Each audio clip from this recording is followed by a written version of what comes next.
Hey, this is Father Robert from GadgetAtTheTechStop.net, the place where it's always time to get your geek on. We're here again at CES 2010 at the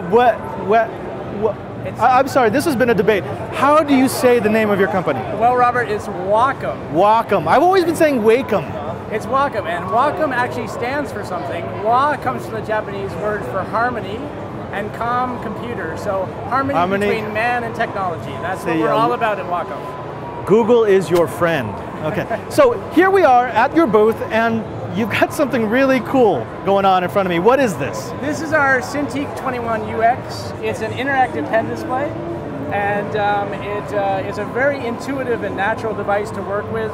If you go to any animation studio, any industrial design studio, you'll see people working on this. It's a really valuable tool.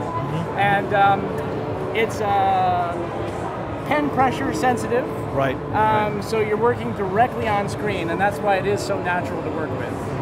Now, Wacom has been the acknowledged leader, master of pen-sensitive, tablet-type technologies. Everything that lets us do art on the computer. You've essentially taken that and overlaid it on top of a monitor. Correct, exactly. What happened is we put our EMR board, or electromagnetic resonance board, directly behind the LCD monitor, so it allows you to work directly on screen. So it's very natural, you get a ton of creative control, and it's just very easy to work that way, because you're working directly on the image. Right. Now, one of the comments that I've received from many of our listeners is they love multi-capacitive screens. They love multi-touch screens, but they've just not reached that point where they're sensitive enough, or they're precise enough, or they can read pressure enough. But that's not the case with your technology. Right, correct. This is a pressure sensitivity device. It reads 1,024 levels of pressure sensitivity. So it's very easy to work with, and I can actually give you a couple of examples of that. Yes, please. Here we have an image, and let's say we just wanted to touch this image up a little bit. I might choose something like the spot healing brush. And we also have a lot of shortcuts and modifiers on the side of the Cintiq. So I actually can increase or decrease the brush size here, as you can see, which is very neat. And you've got touch-sensitive controls on the side as well. Exactly. This allows you to work just very fast. And then I can move the image around. I've set this touch key to the hand tool, so I can actually move the image around as well.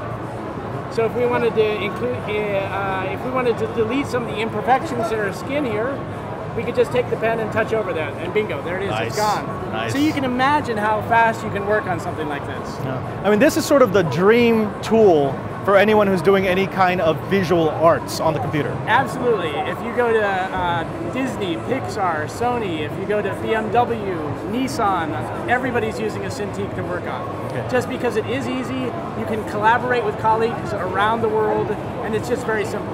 Now the big question, of course, availability, and I'm a little afraid to ask price. Price is not as bad as you think. This goes for $2,000. Oh, that's not bad at all, And it really isn't that bad, especially when you consider what it does. Exactly. It literally changes your workflow, it changes your life.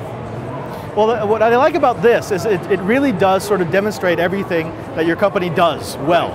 It takes all that touch-sensitive technology and it puts it into, what is sort of this is the ultimate form. This is drawing on your monitor. Absolutely. This is as natural as digital art gets. Exactly. Yeah. Now, if for our viewers who are artistic, who want to learn more about this type of technology and the other products that you have, where should they go?